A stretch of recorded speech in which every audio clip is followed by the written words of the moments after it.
Alright, boys and girls, today we are on section 2.7, interpreting remainders. Now, we talked in the past how remainders we write as fractions over our divisor, but depending on what the question asks, determines exactly what we do with the remainder. So depending on the type of question they ask will determine what you do with your remainder. There are three choices when interpreting remainder. You are either going to round up your quotient or increase your quotient by 1. You might drop the remainder altogether and just keep the whole number.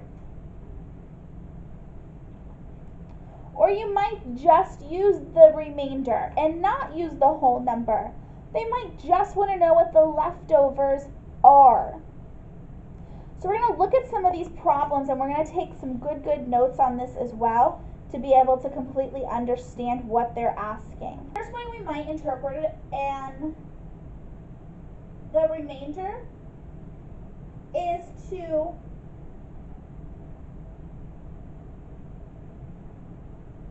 increase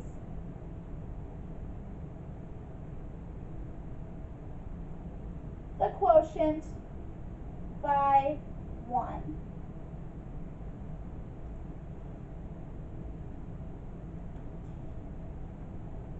So the reason that you would do this is if you had to find out how many seats that you needed or how many buses that you needed to be able to get all the people there.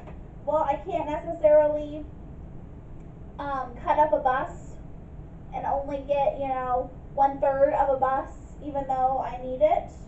I have to buy the whole bus. I can't just rip open a package of cookies at the store because my recipe calls for 10 cookies. I have to buy that whole bag of cookies. Okay? So let's look at some of these problems that'll have you increase your quotient by 1. So this problem here says there are 164 people coming to a party. Tables can seat 8 people each.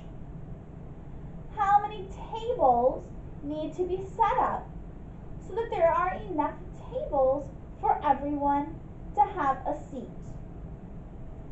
Now obviously, because it tells us on the page, and I've told you as well, with this we are going to be finding the quotient and we are going to be adding an additional number.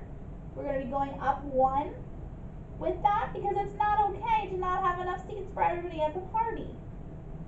So the first thing I'd have you do is to solve this problem. Solve the problem. 164 divided by 8, because each table will seat 8. So go ahead and solve that problem for yourself. And let's talk about that remainder. So when I solved my division problem, this is what I got. My quotient I got as 20 with the remainder of 4. If you got that as your answer, give yourself a pat on the back. So according to my division, I need 20 tables and 4, we write this as a fraction, it would be 4 over 8, right? And I need 4/8 of another fraction, or of another table. So I need 20 whole tables and 4/8 of another table. Now, I don't know about you, but I don't know of a store where I can order 4/8 or 1/2 of a table. I don't think people would appreciate you cutting their table in half because you don't need those other 4 seats. So if this was a real world situation, I couldn't just call up the rental place and say I need 20 and 4/8 tables. I'm going to have to order 21 tables. So I'm going to have to increase my quotient by 1. So for this, the answer is going to be 21 tables. If I only buy 20 tables, then 4 of my guests are not going to have a place to sit. And I don't think that's very fair. So I will buy an extra table so that they can sit. Okay? So, another way that we can interpret a remainder is by simply dropping the remainder. When I drop my remainder, all I really care about is my whole number quotient. I completely forget about that fraction. So let's look at a problem that has us do that. So let's look at this problem where we're going to be dropping our remainder. It says Susan had 84 yards of material to make costumes for Colonial Day. If each costume requires 9 yards of material, how many costumes can she make? So for this problem, I'm going to be taking my total 84 yards of fabric, and I'm going to divide them by 9 to figure out how many different costumes I can make. So please go ahead and solve that problem now on your notes. Please make sure your division problems look like mine. I divided 84 divided by 9. And I got 9 with a remainder of 3 as my answer, as my quotient. Now looking at my problem again,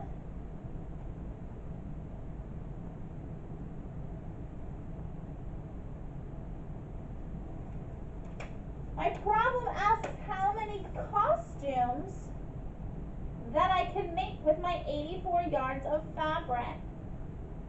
Well, I don't think anybody really wants 3/9 of a costume. That wouldn't be very cute, right? So in this case, I can't make a part of a costume, but I can make 9 whole costumes. That's what my whole number is telling me here, my quotient, is that with this 84 yards of fabric, I can make 9 whole costumes. I can't really do anything with this 3 here with my leftovers. Maybe wait till I get some more fabric. But for right now, I can't make another costume with it, so it does me no good.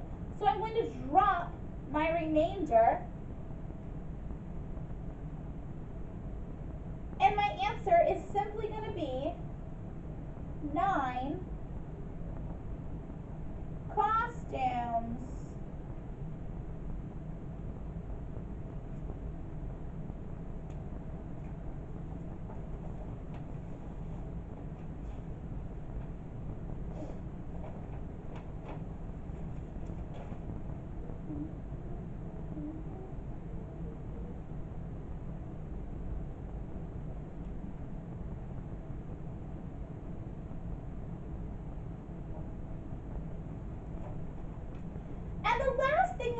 Do with my remainder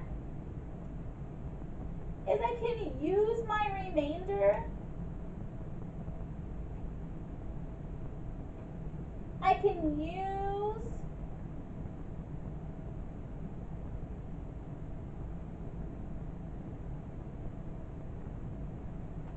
the remainder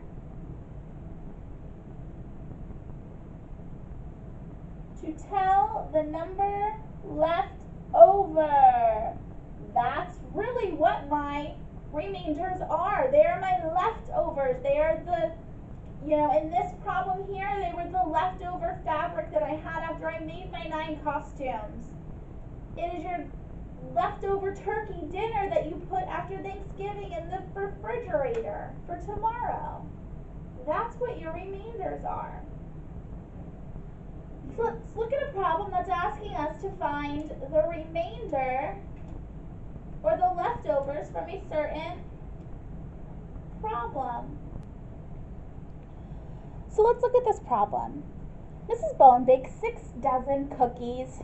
She will put 10 cookies on each plate, making as many plates as she can. She will give the leftover cookies to let's go with Mrs. Gabriel to eat. How many will Mrs. Gabriel get to enjoy? So as you can see, this is a problem where we're going to be using those leftovers to answer my question. first I have to figure out how many cookies she baked. So I'm going to do 6 times 12 because I know 12 is a dozen. 6 times 12 gives me a product of 72. So with that product of 72, I'm going to divide 72 by 10 because each plate gets 10 cookies on it. Go ahead and solve that problem now. 72 divided by 10. Now when I solved this problem, 72 divided by 10, I got an answer of 7 with 2 left over. Interpreting this problem, I can tell that I can make 7 plates of cookies with the cookies that I baked, and I have 2 cookies left over to give to Mrs. Gabriel. So this leftovers, this remainders, are my 2 cookies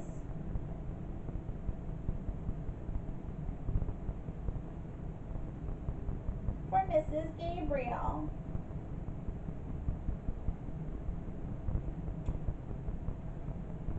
So these are the 3 ways that we can interpret our remainders and from our division problems. Again, I can add an extra number, go up 1, drop it completely, or just give me the leftovers. Work some problems and see how you do.